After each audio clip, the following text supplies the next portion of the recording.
Hello world. If this is your first time watching one of my videos, then let me just introduce myself real quick. My name is Michelle and I make videos about my favorite show in the whole entire world, Wentworth. In this video, I'm going to be comparing Orange is the New Black to Wentworth. And let me just start off by saying that there is no comparison. These are two very different female prison shows. A lot of people like to debate on which one was better, and if you compare them as far as being just prison dramas, then Wentworth, in my opinion, wins the battle. And that's just the bottom line. But if you look at them for what they are, which is two very different shows with two very different themes, then you can start to appreciate Orange is the New Black for what it is. And what it is one hell of a good show. Orange is the New Black is a comedy drama that focuses on the inmates as well as the staff and also incorporates real-world issues into their storylines. Racism, mental health awareness, gay rights, the killing of black people at the hands of the law, and the many injustices that happen within the prison industrial complex are just some of the topics that this show touches on. Whereas Wentworth is a straight up gritty ass drama with the occasional touch of comedy with no political undertones. And although Wentworth does deal with real world issues such as drug abuse, domestic violence, and children being abused by those in positions of power, it is not a show that focuses on political and social issues the way that Orange is the New Black does. Even though these two shows are very different, there are a lot of similarities, and we're going to talk about them right here, right now. All of my subscribers have already watched Wentworth, so I won't be going in depth in this video as far as the ins and outs of Wentworth, but I will give a quick summary for those of you who may not know about the show. Wentworth first aired on May 1st, 2013. It's an Australian female prison drama based on the cult classic Prisoner Cell Block H, which aired in Australia from 1979 all the way up until 1986. They had hundreds of episodes. Wentworth focuses on telling the stories that happen while incarcerated, as well as the stories of the staff members and how their lives intertwine within the prison walls. It's gritty, raw, it's emotional and riveting with a touch of humor at just the right moments. We're introduced to Wentworth by a prisoner named B. Smith, who's being held on remand for trying to murder her abusive piece of shit husband.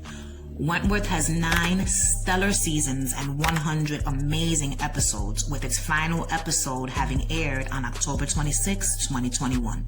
And it is a must-watch for anyone who enjoys the female prison genre.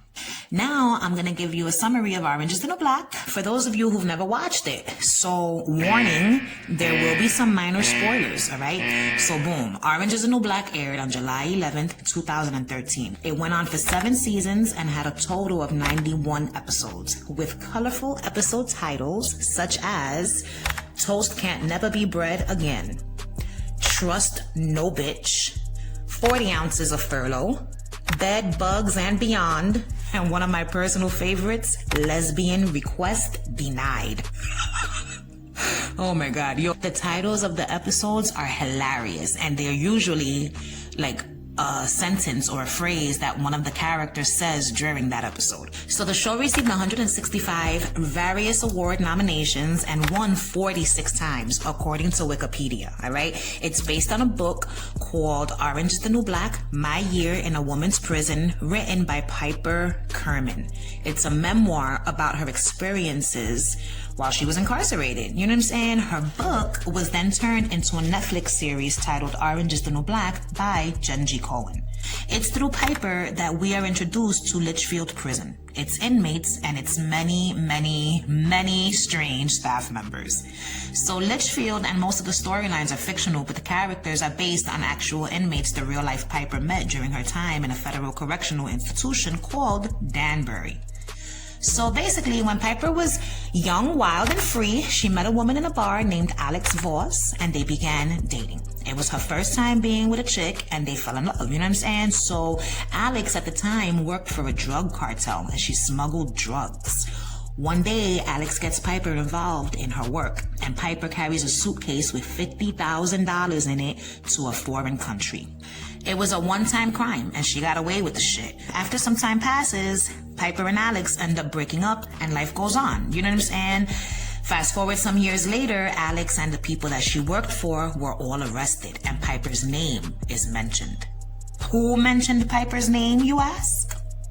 Well, you're gonna have to watch the show to find out. So Piper ends up having to go to court, and she gets sentenced to 15 fucking months for money laundering and criminal conspiracy. She ends up having to turn herself in to Litchfield, which is a minimum security camp-style prison.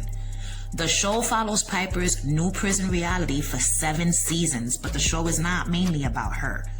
Through her, we meet a lot of different characters, and they all have their own backstories that we get to see via flashback scenes, which I loved because through these scenes, we were able to find out what life was like for these bitches before they ended up in prison. And they show us the events that led up to the arrests, you know what I'm saying? We get to see a lot of the characters at different times in their lives, from childhood into adulthood. It was great to see. We also get to see the guards' backstories and see what happened to them as youths that made them, behave the way they do in their adult lives. So before the series even begins, the audience hears the show's theme song, You've Got Time by Regina Spektor. And let me just say that I listened to that theme song for all 91 episodes. And a few episodes in, I was singing right along with these people. So usually I skip through the opening credits, but never with Orange is the New Black, because the theme song is literally part of the show, if you ask me. While the theme song plays, we see the faces of actual former inmates, like real life former inmates. Both Wentworth and Orange is the New Black have opening credits that one just cannot skip through. You know what I'm saying? They must be watched. So now I want to talk to you guys a little about the characters of Orange is the New Black. And we're going to start with Piper Chapman. So she's engaged to be married to her fiance, Larry. And she has a pregnant best friend named Polly, a quirky ass brother named Cal, who is hilarious and would probably be my best friend in real life. And he is so weird. I loved his character. She also has 2 tight ass parents who disagree with all of her life choices. You know what I'm saying? And a cute little grandma.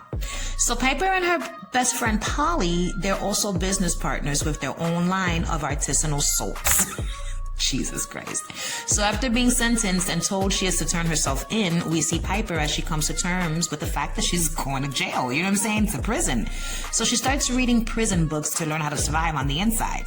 She believes she's going to come out of prison in the best shape of her life with muscles everywhere.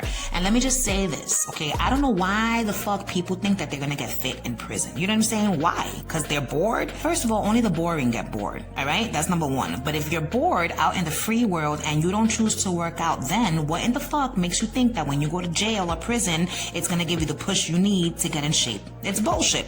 But whatever. So anyway, she comes into Litchfield prison and is immediately bombarded by the insensitivity and vulgarity of the guards. The first guard she meets is Officer Wanda Bell. So Officer Wanda Bell greets her when she arrives to turn herself in. You know what I'm saying? And for me, she is the Litchfield equivalent to Linda Miles in Wentworth. Wanda Bell, she has a dry-ass sense of humor. She's no nonsense. She's great at her job. She knows exactly how to handle the women. You know what I'm saying? She's one of the guards I thought was likable, just like Officer Smiles was. Although I do think that Miss Miles is more of a hard ass, whereas C.O. Bell is a softie deep down, as we see later on in the series when she becomes involved with C.O. O'Neill, who is funny in his own head in the clouds kind of a way. You know what I'm saying? So the prison warden, or as they call it in Wentworth, the governor, is a woman named Natalie Figueroa, and she's a bona fide bitch, all right? She's got a bad attitude. She thinks she's cute, which she kind of is, all right? She could care less about the women and is all about the bottom line. She's a greedy ass bitch, and if you watch the show, you'll see that she's engaged in her own criminal activities, which is not surprising because, as we all know, a lot of the criminals in prison are just staff members who have yet to be caught for their fucking crimes, all right? Mr. Caputo is like the assistant warden, and let me just say, I love him, all right? He is so handsome and has this swag about him. You know what I'm saying? There is something about the way that this man says the word fuck that I absolutely love. He's so sexy, okay? His character is sassy. He don't take any shit from the inmates, but he's fair, you know what I'm saying? And has a great heart. He's my favorite of all the prison staff, you know what I'm saying? So there's a lot of guards. Some are funny, some were assholes, and others, you we're just there for a paycheck. Which brings me to Officer Joel Loosecheck. This motherfucker. He's the head of electrical and he's a fucking asshole. But he's a funny, cool kind of asshole who gets high on the job occasionally and has been known to partake in criminal activity inside the prison. At one point, selling drugs along with one of the inmates, Nikki Nichols, a feisty redhead from New York City who comes from a wealthy family but turned to drugs to help her deal with her issues. She's fucking hilarious and has a bunch of funny one-liners. Her prison mom is a woman named Galina Reznikov, and the inmates call her Red due to her fiery red-hued hair. Does it sound familiar to you? So both Wentworth and Orange is the New Black have strong female characters who have been nicknamed Red due to their blazing red hair. Both of them are mothers with red hair, dyed red hair, but that is where the similarities between them end. In Wentworth, when we meet B. Smith, aka Red, she is scared, you know what I'm saying? And she's new to the prison. In Orange is the New Black, when we meet Red, she's been in prison for mad years already, you know what I'm saying? She runs the kitchen and she takes pride in the food she cooks for the inmates and often gives them presents in the form of yogurt or pudding cups that she keeps in the kitchen. Red's prison family consists of Nikki and her girlfriend, Lorna Morello, and they are the funniest couple on the show, in my opinion. You know what I'm saying? I love their sex scenes because they're always so fucking funny. Lorna is a complete mad woman and lives in her own reality at all times. She's a nut job. She's a fucking lunatic, and Nikki is like the prison stand-up comedian. So these two, for me, are like the Litchfield equivalent of Frankie Doyle and Kim Chang as far as being the hot lesbian couple in the prison. So much like B. Smith and Wentworth was shocked to see Frankie having her way with Kim's body inside her cell, Piper is accosted by the sight of Nikki feeding herself with the nectar of Morello's loins in the shower stall as Piper comes in to wash that ass. Oh my God. Anyway, we also have in Red's prison family Sister Jane Ingalls, who is a nun and former activist, Yoga Jones, who is a calm and soothing soul who gives the same motivational speech to every new fucking inmate that comes into the damn jail, all right? Gina Murphy, who works with Red in the kitchen, and Red's right-hand woman, Norma, who is a woman of very little words, but she can sing her fucking ass off. So this group of women are just one of the many cliques found within the walls of Litchfield.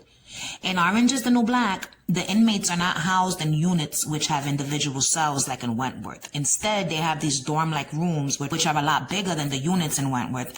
And inside these dorms, there's a room where the COs sit and watch the inmates' every move. There are multiple beds in these dorms separated by partitions made out of cinder blocks, and the inmates could decorate them however they like. So when Piper arrives in Litchfield, she's housed in cell block B, or what they call the ghetto, which is where all the black inmates are housed. Other dorms house the Latino women, the white women, and so on. So in Orange is the New Black, they showcase the reality of how prisons, specifically American prisons, fuel racism by separating the inmates according to race, thus making these women have to choose sides, because in prison the mentality is that if you don't belong to a gang or like a clique, then you'll be more vulnerable to attacks, and other shit. So they all end up, joining these cliques, and it's usually a clique within their own race. So once inside the ghetto, Piper meets some of my absolute favorite characters on this show. First on the list is Tasha Jefferson, who everyone in prison, including Mr. Caputo, calls Tasty.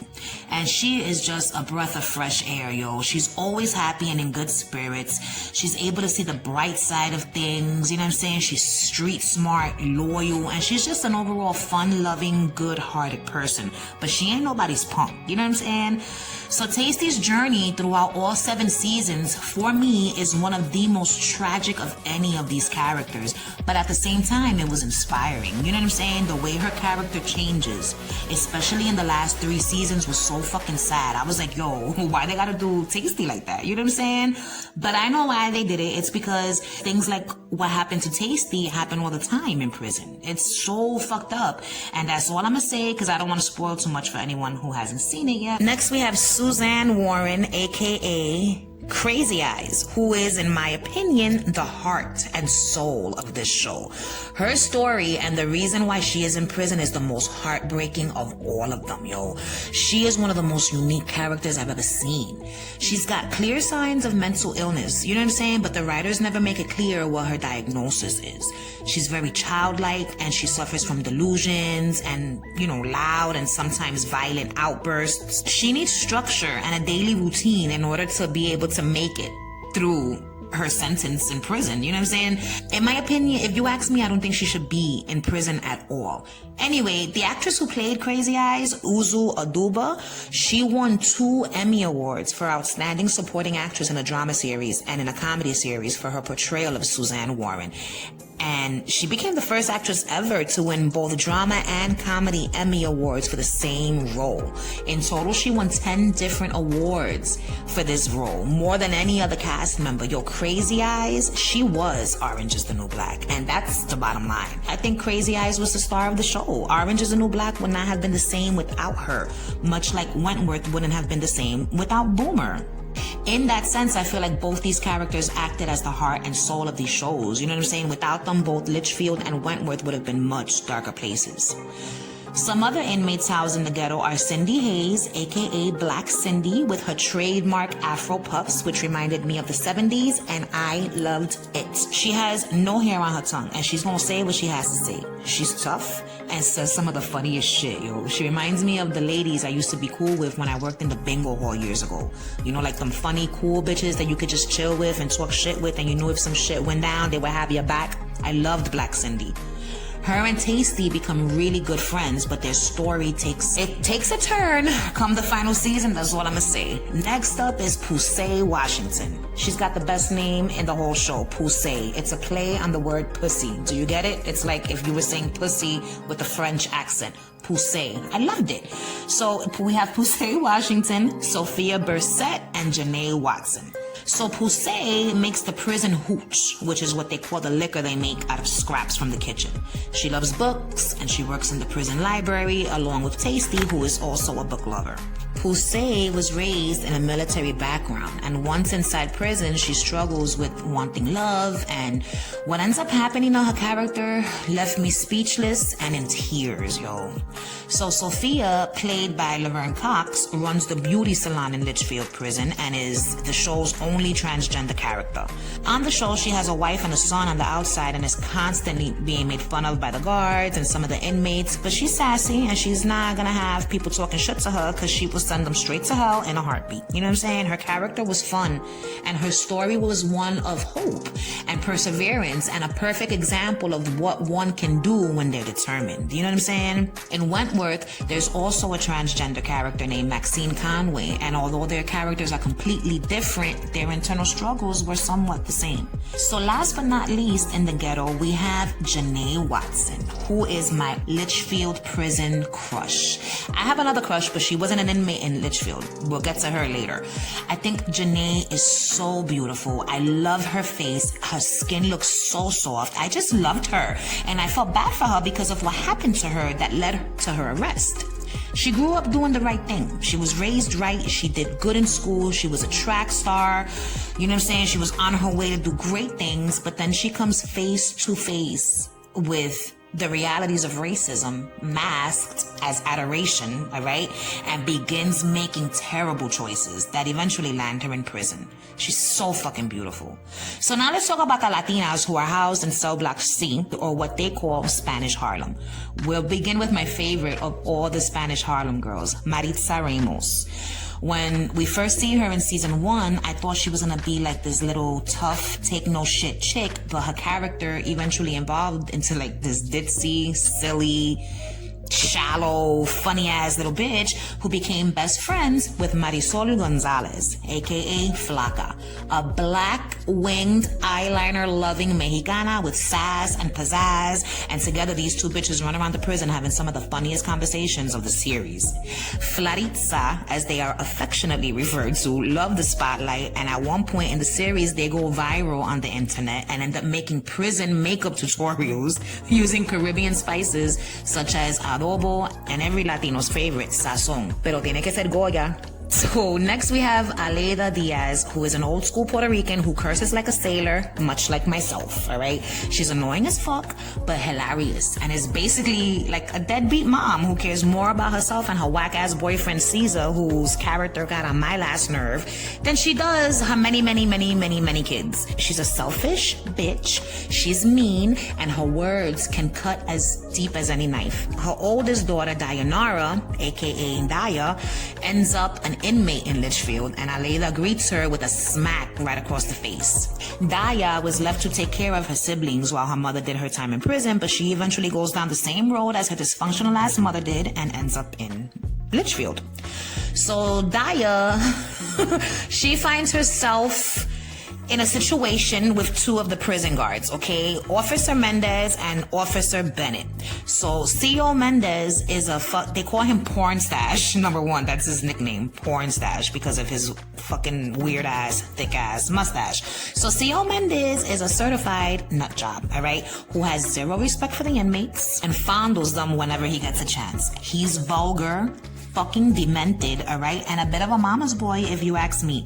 He is also very funny and says some weird ass shit, and he's basically like one of the villains of the series, even though, you know, like, he's a funny character. Like, all the show's characters are funny. CEO Bennett is the total opposite. He's a kind-hearted, soft-spoken dude who fought for his country. He's an all-around good guy, but he succumbs to temptation, which ends up causing a chain of events that ultimately lead to a bunch of both funny and serious storylines.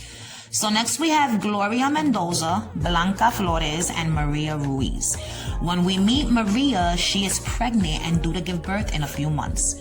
Her character annoyed the shit out of me, but she wasn't a bad person. She just got on my fucking nerves, all right? What happens to her is sad, and she goes through a transformation, and towards the ending, I find myself rooting for the bitch, all right? So Gloria is like the mom of Spanish Harlem. She's logical, she's tough, she cares about her girls, and she occasionally dabbles in magic, all right? She doesn't sugarcoat shit, she tells it like it is. And lastly is Blanca, with her distinctive unibrow and disheveled hair. All of the inmates think she's crazy because they hear her arguing con el diablo, which means the devil in English, you know what I'm saying? She argues with the devil in the bathroom stall every day. Spoiler alert, all right? We later find out who Diablo is. It ends up that he's her boyfriend, and she speaks to him on a cell phone that she has stashed in the bathroom stall.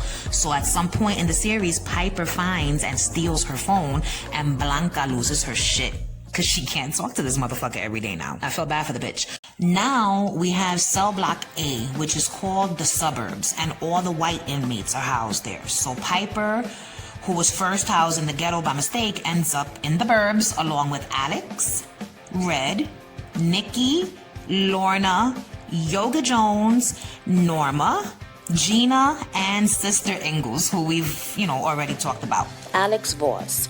The same way that Piper ends up, having to do time for her crime that she committed in the past, Alex Voss also ends up having to do time. And they both end up in Litchfield prison together. What ends up happening between those two is just fucking ridiculous, to say the least, okay? They got on my fucking nerves, those two together. Separately, I could deal with them. Together, they got on my nerves. Don't ask me why, because I don't even know. Piper, all around, got under my skin. She was an annoying fucking character. She wants to be a good person, and by the end of the whole thing, she is, I think, a good person, but she still got on my fucking nerves. But also in the suburbs is Anita DeMarco, who has a lot of funny lines. Then there is Carrie Black, aka Big Boo, who has some really, really nice eyes. She describes herself as a big butch and is a proud lesbian who thinks she's fucking God's gift to women worldwide. She's arrogant, she's full of herself, but she's funny, you know what I'm saying? And she's great at giving out verbal lashings.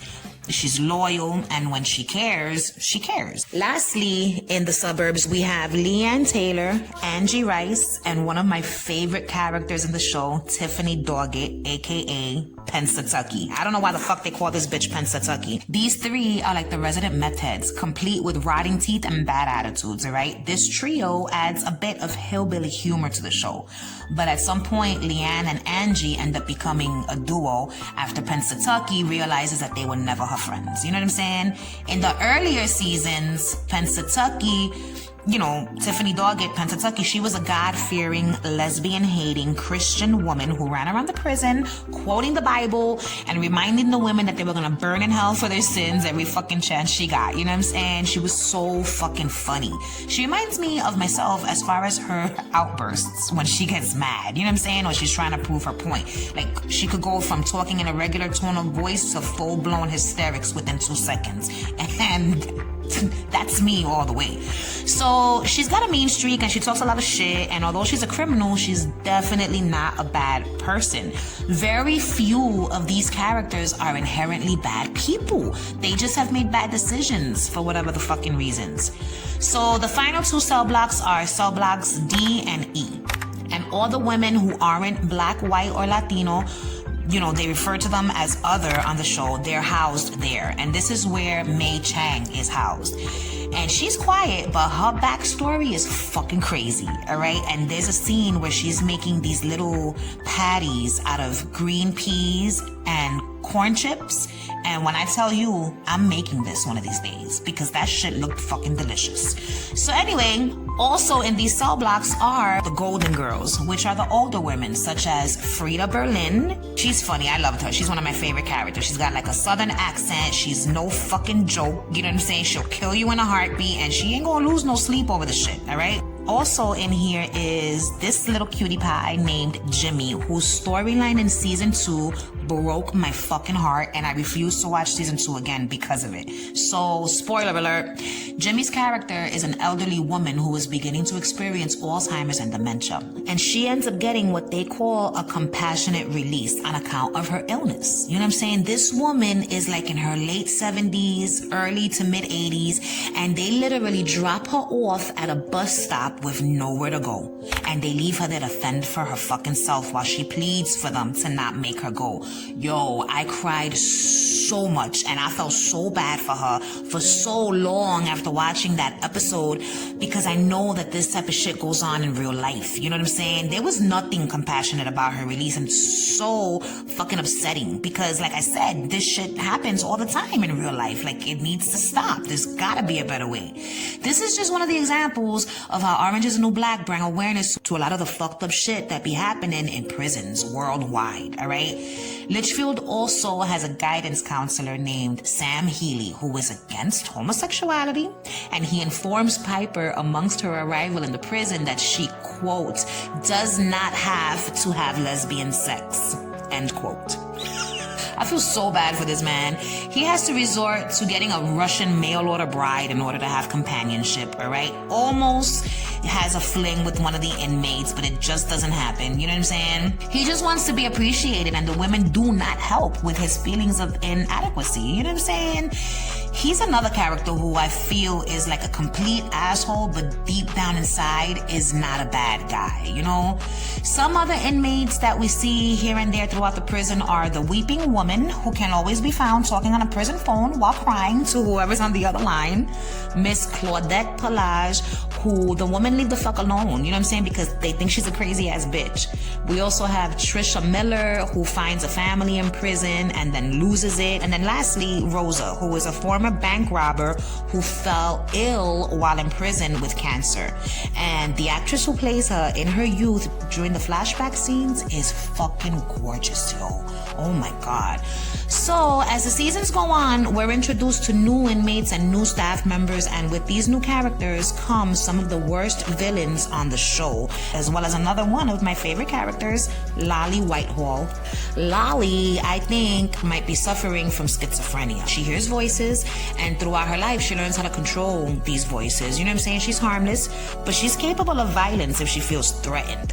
She's also extremely enlightened. She's up to date on all the latest and greatest theories. The world thinks she's crazy, but some of the theories she talks about I believe to be 100% factual, but that's neither here nor there, all right? Her and I would get along great in real life. She's also funny as hell, and I love the way she speaks. Brooke Soso is like a trendy hippie, down for the cause kind of bitch who comes into the prison, has trouble fitting in. She feels she doesn't belong to any one group, you know what I'm saying? But she eventually finds love, even though it doesn't last long. Ay, Dios mío. There's also these 3 girls who are down with the skinhead life, if you catch my drift, alright? We also have some new Spanish bitches that come in, and I could not stand any of them except for one. Zirconia Cabrera, who was fucking hilarious and said some of the stupidest, weirdest shit I've ever heard in my life. I loved her. So in season 2, we meet Yvonne Parker, aka V, and the show gets a tad darker with her arrival. She's a fucking bitch. I couldn't stand her. I think that she is one of like the true villains of the show. There was nothing funny about her character. I think she was the only character on the show that wasn't funny. She was just a bitch, a evil, mean bitch. So some of the new staff members are Tijan McCullough, who she ends up having a brief affair with one of the inmates. Then we have Charlie Coates, aka Donuts, who's like a real fucking piece of shit, but he too manages to find himself in a relationship with one of the inmates. One of the strangest fucking relationships I've ever seen in any show ever. It was so interesting to see that relationship form. It was weird. So we also have C.O. Humphrey, who is a bastard, and he ends up paying the price for all his wrongdoings. Thank goodness for that, all right? We also have C.O. Desi Piscatella. Oh my God. And he is the ultimate in evil in this series. He tortures some of the women of Litchfield, and in the end, he ends up reaping what he sowed. I fucking hate him, but puñeta, I also feel bad for the fucker at one point, you know? We also have CEO Susan Fisher, who should have never become a CEO in my opinion, because she's way too soft, you know what I'm saying? And she ends up involved in a storyline pulled straight from the news headlines at the time and becomes a part of the Me Too movement. Then we have CO Baxter Bailey. Oh my God, poor fucking Officer Bailey, yo. What happens to him changes his life, and not for the better. When you see what happens and what he ends up doing, you will gasp. And if you become involved with these characters, it's gonna make you cry too. But at the end of the day, what happened was a fucking accident and a prime example of how one decision could ruin your life and the lives of others forever. You know what I'm saying? CO Bailey's storyline also brought awareness to the fact that there's a lot of COs that are not properly trained before they come into work into these prisons. That's another thing that I loved about this show. How they showed not everything is black and white, and there are indeed many gray areas in some situations. So 3 more new inmates were Stella Carlin, played by the lovely Ruby Rose, and her character was a whack-ass bitch who gives Piper her first prison tattoo. She's sneaky, she's grimy, but she brought the badass out of Piper. You know what I'm saying? The whole storyline was funny. So then we get introduced to Maureen Cocurio, whose mind is similar to Crazy Eyes, except Cocurio is sinister as fuck, alright? And lastly, we have Judy King, whose character is loosely based on Paula Dean. She comes into the prison to turn herself in and immediately receives special treatment. You know what I'm saying? She gets her own private room. She's allowed luxuries the other women don't have, like having a soda maker and getting, you know, expensive cheese brought in. Okay, so spoiler alert. Judy King eventually ends up with Yoga Jones as a roommate, and during the prison riot/hostage situation, finds herself in the most bizarre threesome. My eyes, all right? My eyes have yet to recover from that scene. Now we have Linda Ferguson, and she's like an industries manager of sorts, and she comes in late in the series, but she's such a fucking bitch. But just like, you know, most of these characters, she's so funny. She is just a self-centered bitch who cares about saving money in the prison no matter what hardships it causes the women. She ends up seeing what life is like on the other side of the bars, however. And let me just say that her character was a fucking great addition to the show. During the final season, the women leave Litchfield and they're all sent down the hill to a maximum security prison. And there we meet a lot of new officers and inmates, such as Baddison Murphy, who's an inmate who I wanted to punch in the face every time this bitch came on the screen. She's a bratty fucking bitch that likes to act tough, but in reality, she's a big old pussy and she makes me fucking sick, the same way Judy Bryant's treacherous fucking ass made me sick. So we also meet Daddy, who is an inmate who got on my last nerve, and I'm glad what happened to her. And then finally, we meet sisters Carol and Barbara Denning. I loved Carol. I found her to be so fucking attractive, and I would make her my prison bitch in a second if I was up in that prison with her lollipops sucking ass, alright? Her and her sister were at war, and their reason for being in prison was fucking crazy.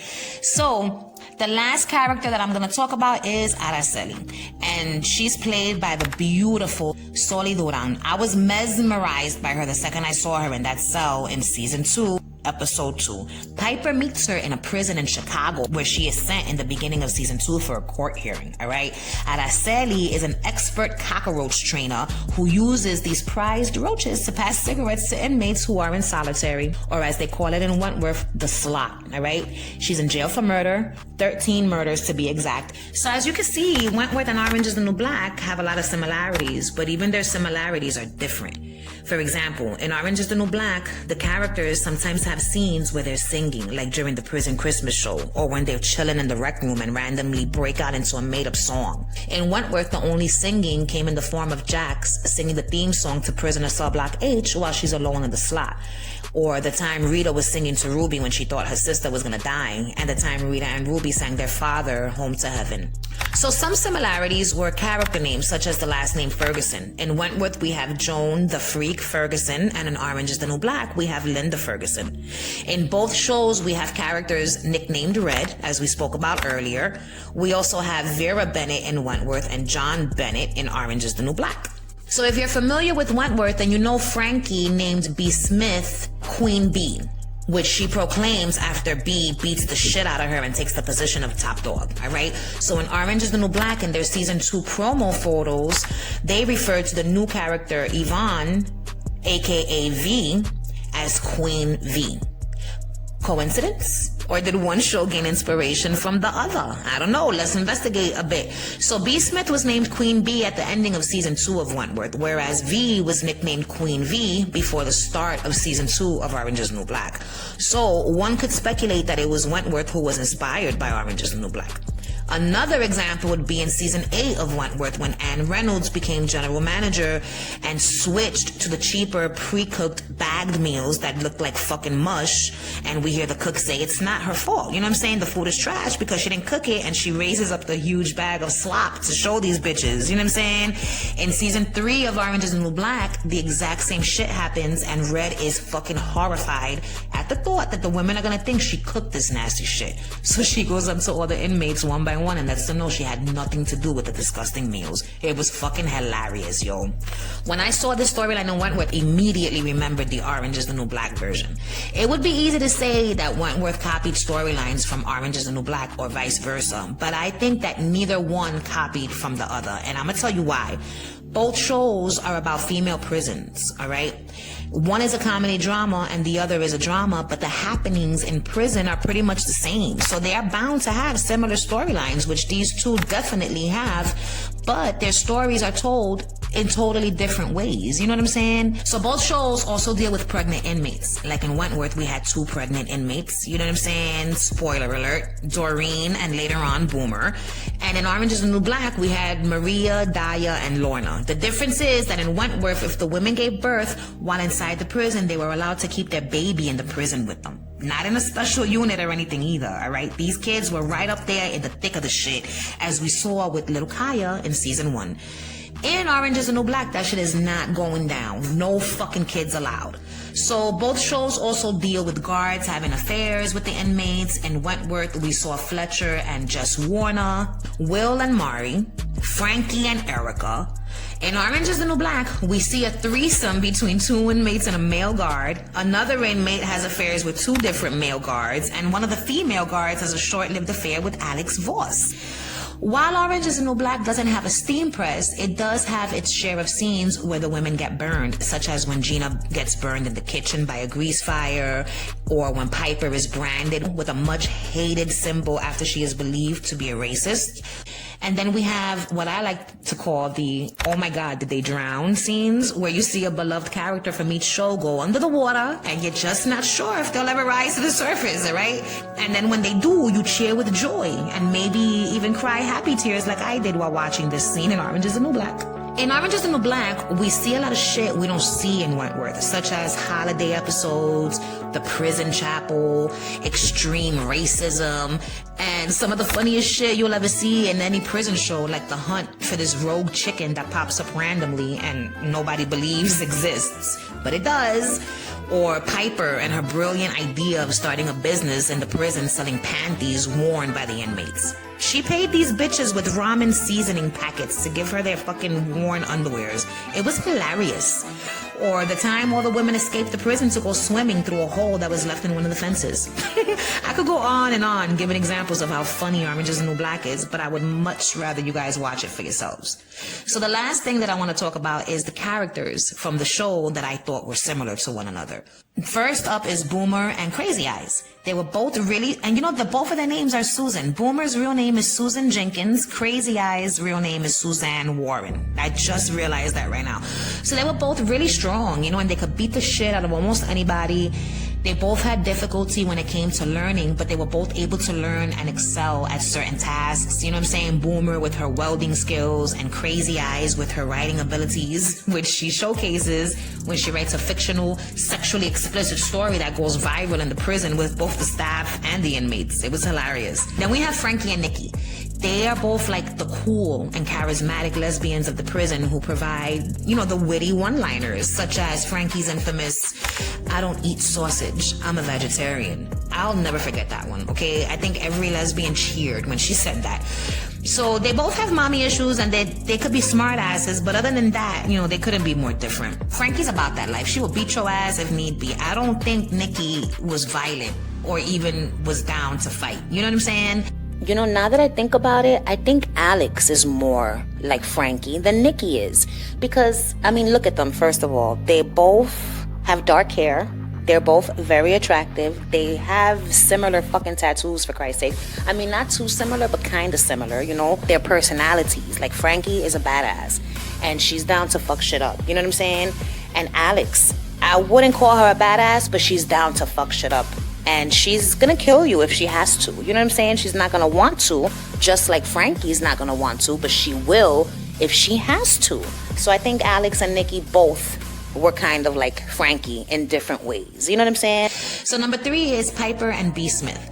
The similarity here is that they are the newbies of the first seasons, and it's through their characters that we're introduced to these prisons and the women serving time in them. In prison, they both find like a confidence and strength that they didn't have on the outside, even though Piper ends up eventually falling from grace. In my opinion, B. Smith is the better character. Not that this is a competition, I'm just fucking saying, alright? Next up is Joan Ferguson and Officer Desi Piscatella. They are both evil absolute, alright, and take great pleasure from hurting the women when they feel that they deserve it. They are both the ultimate villains of each show, but they're both that way because of what life has done to them, alright? And I think both shows did a great job making me feel sympathy for both of these characters. Number 5 is Juicy Lucy and Big Boom. They remind me of each other so much because they are both these big butch lesbians who shoot their shot with any woman they find attractive. You know what I'm saying? They think there's some kind of prize, and they don't have no fear of going after the pussy, and they could both be pretty fucking brutal when need be. Number 6 is Mr. Jackson and Mr. Caputo. So Will's the governor, Mr. Caputo's the assistant warden, and they both have these great hearts, and they both just want the best for the women, but they're constantly facing opposition from the higher ups whenever they try to make things better. And last is Anne Reynolds and Linda Ferguson. They both could care less about the inmates. They're both selfish. All that matters to them is saving money by cutting corners in the prison. The only difference is that Anne is a crazy ass bitch and Linda is just, now that I think of it, Linda's a crazy ass bitch her damn self. And an example of that would be when she pulls out her fucking pistol and threatens to shoot the wife of one of the inmates for no fucking reason. So overall, both shows do a great job of keeping the viewers entertained with these colorful, charismatic characters who win your heart over, and you can't help but root for them. Both Litchfield and Wentworth are surprisingly clean, alright? And the women are allowed to roam the prison halls at will, hanging out in the laundry with little to no supervision. They have sex in the showers or wherever they could find a free moment in a spot with no guards, and good luck doing that shit in real life. So, in conclusion, Wentworth versus Orange is the New Black. Who wins? If I could only watch one of these shows forever and never watch the other one again, then I would have to say farewell to Orange is the New Black, because I cannot imagine never being able to watch Wentworth again. I'm going to tell you why I think Wentworth is the better prison drama. Because it's more true to what prison is really like. When you watch Orange is the New Black, you almost find yourself saying, well, shit, man, I want to go to prison too. This shit looks like a fucking, fun. The women, they're getting into all these crazy ass shenanigans. You know what I'm saying? They take over the prison. They force the guards into a fucking Litchfield's America's Got Talent type of a shit. You know what I'm saying? They're running wild. They're fucking, they're getting high, they're getting drunk, you know what I'm saying? They're living the fucking life, man, in Orange is the New Black. In Wentworth, these bitches are fucked, okay?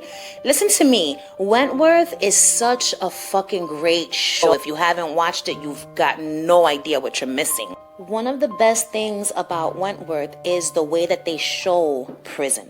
Yeah, they eat with metal cutlery, which I think is a fucking outrage. In Orange is the New Black, they have a little more sense and they're using plastic cutlery, which at the end of the day could also be used to make a fucking shiv, but the metal one is gonna be more dangerous, damn it. So, Wentworth has its faults as far as showing us things that would never happen in prison, but everything else happens on a day-to-day basis. Rivalries between the women, you know what I'm saying? Bitches fighting because they want to be on top.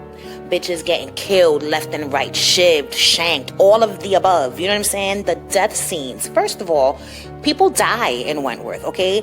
You go into Wentworth prison, whether it be for you to start serving your time or whether it be because you're being held on remand, it doesn't matter. You don't know if you're gonna get out. You know what I'm saying? There's a 50% chance that you will be fucking killed inside the halls of Wentworth. It's brutal in there. They show you the grittiness in Wentworth. In Wentworth, you get to feel the fear that these women feel. You know what I'm saying? On Orange is the New Black, you don't really feel fear for these women. In certain moments you do, for example with Poussey.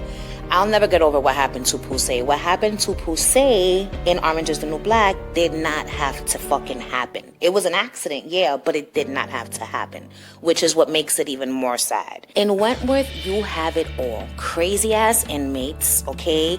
Cool ass inmates, cool ass guards that ain't shit. You know what I'm saying? You have love affairs. You've got fucking scheming. You've got all types of shit. Lying, stealing, betrayals, treachery. I just think it's a better show. It's a more realistic account of what happens in prisons. You know what I'm saying? And it's just the best thing I've ever seen. The relationships in Wentworth, whether it be, mother and daughter, sisters, friends, lovers, the relationships on Wentworth, the love that is shown on this show is everything. You end up falling in love with these women, you feel like they're your family members. It is such a great show. Wentworth holds a special place in my heart, and it always will. It's one of the best shows of our time, and I can only hope they come back one day with new episodes, man. So, with that being said, Orange is the New Black is one hell of a fucking show, yo. The comedy is outstanding. The way they integrate real-life social issues into their storylines is great because they were able to raise awareness to so many issues that some people have, may not be aware of. So I laughed so much watching Orange is the New Black. I also cried my fucking eyes out, and I looked forward to hearing what songs they would play at the end of each episode. Just like in Wentworth, Orange is the New Black ended their episodes with really good music. So what do you guys think? Do you have a favorite between these shows? If you've seen Orange is the New Black, who were your favorite characters? Tell me everything. Tell me all your thoughts in the comments down below. So that's it, world. I hope you all enjoyed this video. If you did, feel free to like my shit, alright? Subscribe to my channel if you'd like, and don't forget to ring the notification bell so you could be alerted the next time I post a video. Thanks for watching. Bye.